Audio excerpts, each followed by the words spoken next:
శ్రీమాత్రే నమ. జయ గురు దత్తాత్రేయ నమ. ఈ వీడియోలో మనం జూలై 1 నుంచి డిసెంబర్ 30 మధ్యలో జరిగే అర్ధ సంవత్సర ఫలితాలు తెలుసుకునే ప్రయత్నం చేద్దాం. సాధారణంగా మన ఆంగ్ల సంవత్సరాది ప్రకారం 2025 సంవత్సరంలో సుమారుగా మనం 6 నెలలు కంప్లీట్ చేసుకోవడం జరిగింది. సరే, ఈ మొదటి 6 నెలల్లో కొద్దిమందికి బాగున్నప్పటికీ మరికొద్ది మందికి ఇబ్బందులు. అంటే ముఖ్యంగా ఈ 6 నెలల్లో మొదటి 6 నెలల్లోనే మనకి శని భగవానుడు మారడం జరిగింది. అలాగే గురుగ్రహం కూడా మారడం జరిగింది. అలాగే రాహు కేతువు కూడా ఈ మొదటి 6 నెలల్లో మారడం వల్ల కొంతమందికి అనుకూలంగాను మరికొంతమందికి ప్రతికూలంగాను రావడం జరిగింది. అయితే ఈ ద్వితీయార్థంలో అంటే సెకండ్ హాఫ్ జూలై నుంచి డిసెంబర్ మధ్యలో మేజర్ గ్రహాలైనటువంటి శని, గురువు, రాహువు, కేతువు పెద్దగా వీటి మీద మార్పులే ఉండే అవకాశం లేదు. యాస్టీజ్గా ఈ గ్రహాలన్నీ కూడా అదే పొజిషన్లో డిసెంబర్ 31 వరకు ఉండడం జరుగుతూ ఉంటుంది. అయితే ముఖ్యమైనటువంటి గ్రహాలు శని భగవానుడు, గురుగ్రహం వక్రగమనం పొందడం జరుగుతుంది. మరి ఈ రెండవ 6 నెలల్లో నవంబరు 12వ తారీఖు నుంచి గురుగ్రహం వక్రగమనం పొందడం జరుగుతుంది. ఎప్పటిదాకా? మార్చి 11 వరకు కూడా ఈ గురుగ్రహం అంటే మనకి ఈ అర్ధ సంవత్సరంలో ఈ నవంబర్ 12 నుంచి సుమారు ఒక 50 రోజులు గురువు వక్రించే ఉంటాడు. దాని తర్వాత కూడా కొన్నాళ్ళు వక్రగమనం, అది నెక్స్ట్ వీడియోలో తెలుసుకుందాం. అలాగే అక్టోబరు 13వ తారీఖు నుంచి శనిగ్రహం వక్రగమనం పొందడం జరుగుతుంది.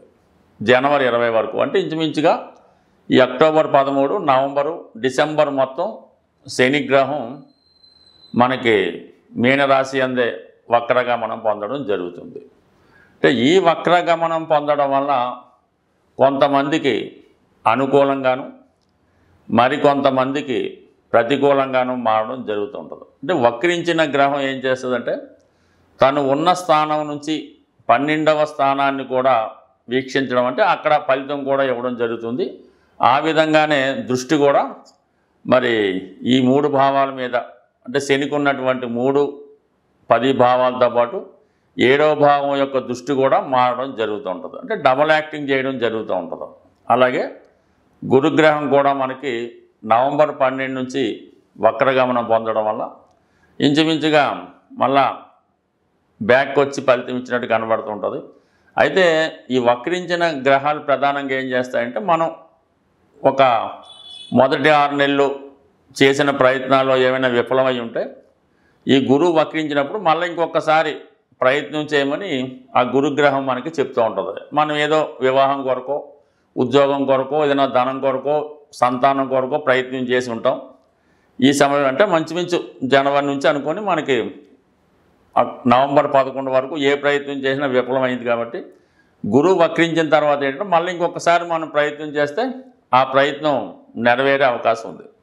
అంటే సాధారణంగా ఎవరి జన్మజాతకంలో గురువు వక్రగమనంలో ఉంటాడో వాళ్ళకి పనులన్నీ కూడా గురువు వక్రించి ఉన్నప్పుడు మాత్రమే జరుగుతుంటాయి. అంటే గోచార రీత్యా గురువు వక్రించి మీ జన్మజాతకంలో గురువు వక్రించి ఉంటే కంపల్సరిగా ఈ గురువు వక్రించినప్పుడు మీరు ఏ పని తలపెట్టినా అవ్వడం జరుగుతూ ఉంటుంది. కాని వారు కూడా ఇంకొకసారి ప్రయత్నం చేస్తే ఫలితం దక్కుతుంది. అప్పటికి కూడా అవ్వకపోతే దాన్ని కంప్లీట్గా వదిలివేయచ్చు.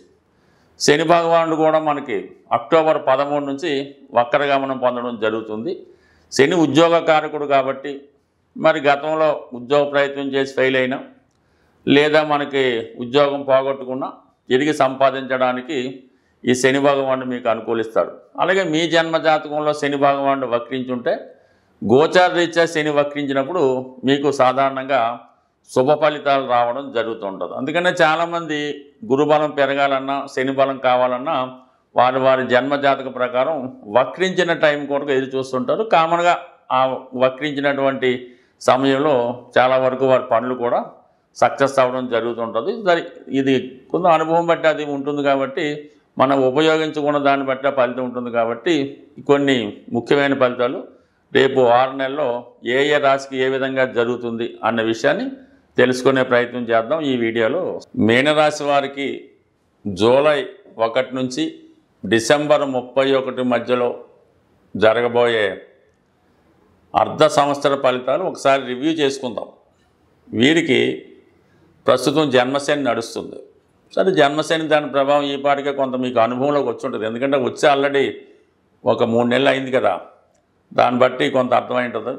అయితే అక్టోబర్ 13 నుంచి శని వక్రించి మళ్ళీ బ్యాక్ రావడం జరుగుతుంది. అంటే కుంభరాశిలోకి వచ్చి అక్కడ ఉన్నటువంటి రాహుతో కలియడం జరుగుతుంది. అయితే అప్పుడు ఏమవుతుందంటే ఈ మీనరాశి వారికి శని పైన ఒత్తిడి తగ్గుతుంది అన్నమాట. కొద్ది ఫ్రీ అనేది అనిపిస్తుంది అన్నమాట. అంత భారం, అంత ఒత్తిడి ఉండదు. మీ తల మీద ఇప్పుడు ఒక 100 కేజీల బస్తా ఉంది, మీరు దాన్ని ఆ బస్తాతో ప్రయాణం చేస్తున్నారు. ఈ అక్టోబరు 13 తర్వాత ఏమవుతుందంటే టెంపరీగా ఒక 50 కేజీలు బరువు తగ్గుద్ది అంతే, అంత మించి ఏం పూర్తిగా తగ్గదు. అయితే తేలికవుతుంది. అప్పుడు దాకా 100 కేజీలు మోసినోడికి ఈ 50 కేజీలు పెద్ద సునాయాసంగా ఉంటుంది, కొంచెం ఫ్రీ అవుతారు. అదే 12లోకి రావడం వల్ల ఏమైందంటే మీరు బాధ్యతలు పెట్టవలసినవి, కట్టవలసినవి పెరుగుతాయి. అంటే ఇక్కడ ఆల్రెడీ రాహు ఉన్నాడు, కొంత అనవసరంగా స్నేహితులకి వాళ్ళకి వీళ్ళకి పనికిరాని బ్యాచ్కి మెయింటైన్ చేస్తున్నారు, అది నడుస్తూ ఉంటుంది. ఇప్పుడు మళ్ళీ కొత్త బ్యాచ్ స్టార్ట్ అవుతుందన్నమాట. ఎవరో దూర బంధువులు, ఎక్కడో హాస్టల్లో ఉన్నవాళ్ళు ఆశ్రమంలోనో తిరిగి మళ్ళీ మీ కుటుంబంలో చేరడం, ఏదో దూరంగా ఉన్న వాళ్ళు మళ్ళీ వచ్చి వాడికి మీరు వైద్యం చేయించవలసి ఉంటుంది, హాస్పిటల్కి చెప్పవలసి ఉంటుంది. ఈ విధంగా మీ యొక్క శ్రమ పెరుగుతూ ఉంటుంది. ఈ విధంగా మీకు కొంత రిలీఫ్ తగ్గించినప్పుడు కూడా ఫైనాన్స్ బర్డెన్ ఎక్కువగా పెరుగుతుంది. అది జాగ్రత్తగా ప్లాన్ చేసుకోకపోతే చాలా ఇబ్బంది పడవలసి ఉంటుంది. అయితే ఇది కొంతవరకు విద్యార్థులకి, అంటే ఎవరికైతే ఫైనాన్షియల్ బర్డెన్ ఉండదో, సింగిల్గా కొంతమంది ఉంటారు, వాళ్ళ పెళ్ళి కానీ అమ్మాయిలు కానీ అబ్బాయిలు కానీ పెద్ద బర్డెన్స్ అయితే ఉండవు. అటువంటి వారికి మాత్రం కొంత ఫ్రీగా ఉంటుందన్నమాట. సంపాదనలో కొంత భాగాన్ని దాచుకోవచ్చు. విద్యార్థులు విద్య మీద ఎక్కువ కాన్సన్ట్రేషన్ చేసి మీరు ఇంకా అభివృద్ధి సాధించవచ్చు. ఈ టెక్నికల్ రంగంలో ఉన్నవాళ్ళు ఇంకా మీ యొక్క నాలెడ్జ్ ఇంప్రూవ్ చేసుకోవచ్చు. మీనరాశిలో ఎక్కువగా సినిమా ఫీల్డ్కి సంబంధించిన వాళ్ళు ఉంటారు. కళలో డ్యాన్సర్లు అవ్వచ్చు, మ్యూజిక్ వాళ్ళు అవ్వచ్చు, రచయితలు అవ్వచ్చు, డైరెక్టర్లు అవ్వచ్చు. ఎందుకంటే మీనరాశి అన్నది అత్యద్భుత రాశి, అది గురువుకు సంబంధించిన రాశి కాబట్టి ఇందులో ఏ గ్రహం పడినా ఆ గ్రహం యొక్క ప్రభావం బాగా టాలెంటెడ్గా ఉంటుందన్నమాట. అంటే బుధుడు వచ్చాడనుకున్న మంచి మేధావి అవుతాడు, శుక్రుడు వచ్చాడనుకున్న మంచి యాక్టర్గా, మంచి కళాకారుడిగా తయారవుతాడు. ఇప్పుడు శని ఉండడం వల్ల మీలో వర్కింగ్ స్కిల్స్ బాగా పెరుగుతాయి. ఎంత పెద్ద పనైనా సునాయాసంగా చేసే ప్రయత్నం నెరవేరుతుంది. ఇది గురువు స్వక్షేత్రం అవడం వల్ల శనికి ఇప్పుడు ఫలితం వస్తుంది. అంటే ధర్మ కర్మాధిపతి యోగం యాక్టివేట్ అవుతుంది. అది శుక్రుడికి ఉచ్చక్షేత్రం, కళారంగంలో ఉన్న వాళ్ళకి, స్త్రీలకు చాలా అనుకూలంగా ఉంటుంది. ఇందులో ఏ గ్రహం ఉన్నా కూడా ఆ స్త్రీ చాలా ఐశ్వర్యంతరాలు, అందగత్తి అయి ఉంటుంది. ఎస్పెషల్లీ మీనరాశిలో రేవతి నక్షత్రంలో ఒక అమ్మాయి జన్మిస్తే ఆ అమ్మాయికి జన్మత అదృష్టం వస్తూ ఉంటుంది. వారికి ఎవరిని పెళ్లి చేసుకుంటే ఆ అమ్మాయిని వాడు అదృష్టవంతుడిగా మారుతూ ఉంటాడు. అందువల్ల రేవతి నక్షత్రం మీద ఏ గ్రహం పడినా ఒక గ్రహం ఉంటే చాలు, ఆ జాతకుడు చాలా వరకు దాంతో నెట్టుకొచ్చేయడం జరుగుతూ ఉంటుంది. అంటే ఒక గ్రహం మనకు బలంగా ఉందనుకోండి, ఆ గ్రహ కారకత్వాల్లో సక్సెస్ వచ్చేస్తూ ఉంటుంది అన్నమాట. బుధుడు ఉంటే చదువు వల్ల, గురువు ఉంటే జ్ఞానం వల్ల, శని ఉంటే వృత్తి వల్ల ఈ విధంగా సక్సెస్ రావడం జరుగుతుంది. జాగ్రత్తగా మేనేజ్ చేసుకుంటే మంచిది. ఇక మనకి గురువు 4వ స్థానంలో సంచరిస్తూ నవంబర్ 12 మాత్రం వక్రించి 3లోకి వస్తాడు. అంటే 3లోకి వచ్చి ఏమవుతుంది, 3, 7, 11 భావాలు యాక్టివేట్ చేస్తాడు. వివాహానికి సంబంధించిన ప్రయత్నాలు 100% నెరవేరుతాయి. అంటే సప్తమంలో గురువు ఉంటే ఏ ఫలితం ఇస్తాడో ఆ ఫలితం వస్తుంది. డైరెక్ట్గా శనికి గురువుకి ఏర్పడిన యాక్టివేషన్ వల్ల కంపల్సరీగా మీ యొక్క వివాహ ప్రయత్నాలు నెరవేరుతాయి. లేదా దూరంగా ఎడబాటుగా ఉన్నటువంటి భార్యాభర్తలు ఒకే చోట చేరి వారు ఉద్యోగం చేయడానికి కూడా అనుకూలమైన స్థితి ఏర్పడడం జరుగుతూ ఉంటుంది. సో ఈ కారణం వల్ల కంప్లీట్గా మీనరాశి వారు కొంతవరకు మరి ఫైనాన్స్గా వీరు జాగ్రత్తగా ప్లాన్ చేసుకుంటే మిగతా గ్రహాలన్నీ కూడా సహకరించడం వల్ల చాలా వరకు నెట్టుకు రావడం జరుగుతూ ఉంటుంది. తర్వాత మిగతా చిన్న గ్రహాలు కూడా ఈ రాశి వారికి ఫేవర్గా ఉండడం జరుగుతుంది. కాబట్టి మరి మీరు ఎటువంటి బలహీనతలకి లొంగకుండా జాగ్రత్తగా ప్లాన్ చేసుకోండి. ఏదైనా ఇన్వెస్ట్మెంట్ చేసే ముందు మాత్రం కొద్దిగా మంచి వాటిలోనే పెట్టుబడి పెట్టడం మంచిది తప్ప ఈ వడ్డీ వ్యాపారం చేయడం వాళ్ళకి వీళ్ళకి ఇస్తే మొత్తం నష్టపోయే అవకాశం ఉంటుంది. ముఖ్యంగా ఈ గ్రహాల స్థితిని గమనించినప్పుడు ప్రతి రాశి వారికి కూడా ఈ రాబోయే 6 నెలల్లో అంటే ప్రధాన గ్రహాలైనటువంటి శని భగవానుడు మీనరాశిలో ఉండడం, మరి రాహు కుంభరాశిలో ఉండడం, కేతు సింహరాశిలో ఉండడం, అంటే పాపగ్రహాలు ఏ రాశుల్లో ఉంటాయో ఆ రాశులకి సంబంధించినటువంటి పరిహారం చేసుకుంటే మనకి ఆ గ్రహాలు యోగిస్తాయి. శుభగ్రహాలు మనం పెద్దగా ఏం పరిహారం చేయక్కర్లేదు, అవి ఆటోమేటిక్గా యాక్టివేట్ అవ్వడం జరుగుతూ ఉంటుంది. శుభగ్రహాలు ఇచ్చే ఫలితాన్ని పాపగ్రహాలు అడ్డుకుంటాయి కాబట్టి మనం ఈ పాపగ్రహాలకి పరిహారం చేయవలసి ఉంటుంది. అదే ముఖ్యంగా ఎక్కువగా ఈ శని గురువు ఈ 2 గ్రహాలు ప్రధానంగా ఈ రాబోయే 6 నెలల్లో ప్రతి ఒక్కళ్ళ జాతకం మీద ప్రభావం చూపుతుంది. ఎందుకంటే వక్రించిన గ్రహం తన బలాన్ని విశేషంగా పెంచుకుంటుంటుంది అన్నమాట. ఆ కారణం వల్ల సహజ భాగ్య రాజ్యాధిపతులైనటువంటి ఈ 2 గ్రహాలు అంటే మనకి ఒక లక్ష్మీనారాయణ యోగం ఏర్పడినట్టు ఈ 2 గ్రహాలు మనకి ప్రభావం చూపుతూ ఉంటాయి. ఈ సమయంలో మీరు ఏం చేయాలంటే కళ్యాణం చేయించవలసి ఉంటుంది. అంటే ఎవరికి చేయించాలి? వెంకటేశ్వర స్వామి కళ్యాణం చేయించడం వల్ల కంప్లీట్గా మీకు శుభం జరిగే అవకాశం ఉంది. సో ఏదైనా ఈ రాబోయే మనకి ఈ 6 నెలల్లో మరి కార్తీక మాసంలో కానీ శ్రావణ మాసంలో కానీ మీరు ఏదైనా దేవస్థానంలో సామూహికంగా వెంకటేశ్వర స్వామి కళ్యాణంలో పాల్గొంటే చాలా మంచి ఫలితం రావడం జరుగుతూ ఉంటుంది. అన్ని గ్రహాలకి ఆదిదైవంగా ఉన్నటువంటి పరమేశ్వరుడు శివుడు.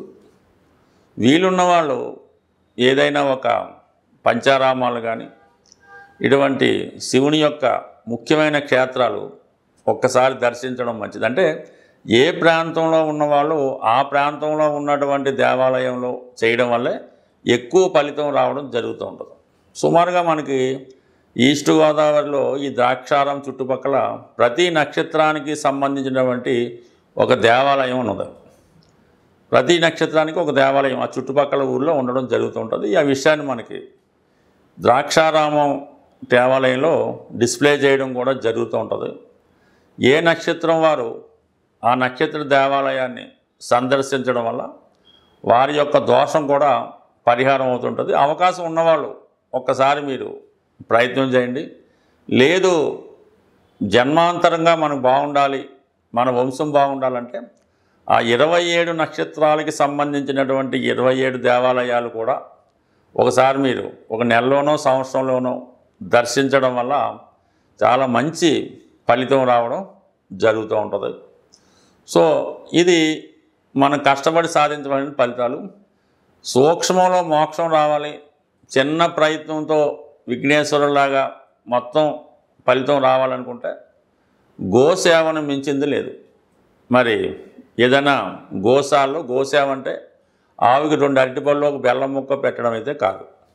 కంప్లీట్గా మీకు ఓపిక ఉంటే ఏదో ఒక రోజు ఆ గోశాలని శుభ్రంగా తుడిసి అక్కడ ఉన్నటువంటి ఈ ఆవు పేడ ఇవన్నీ కూడా శుభ్రం చేసి ఆవుకి మంచి వాతావరణం వచ్చేలా పెట్టడం, తర్వాత ఆవుకి శుభ్రంగా స్నానం చేయించి తర్వాత ఆవుకి తగు విధంగా సేవ చేసి పసుపు కుంకాలు అలంకరించడం వల్ల కనీసం ఒక దానికన్నా చేసుకుంటూ ఈ సేవ కన్నా మీరు ఆ గోశాలను శుభ్రం చేయడం వల్ల వచ్చే సేవ చాలా అఖండం. మీరు చాలా ఆర్థిక ఇబ్బందుల్లో ఉన్నారు, అసలు ఏ దారి లేదు అనుకున్న వాళ్ళు ఒకసారి పవిత్రంగా నిర్వహిస్తున్నటువంటి గోశాల సందర్శించి అక్కడ ఒకసారి ఒక రోజంతా సేవ చేసి శుభ్రం చేయండి. 100% మర్నాడు నుంచి మీ ఆర్థిక పరిస్థితి ఏ విధంగా మార్పు వస్తుందో చూడండి. ఇది కంప్లీట్గా నేను ఛాలెంజ్ చేసి చెప్తున్నాను. ప్రయత్నం చేసి చూడండి, సక్సెస్ మాత్రం చాలా గొప్పగా ఉంటుంది. స్వస్తి.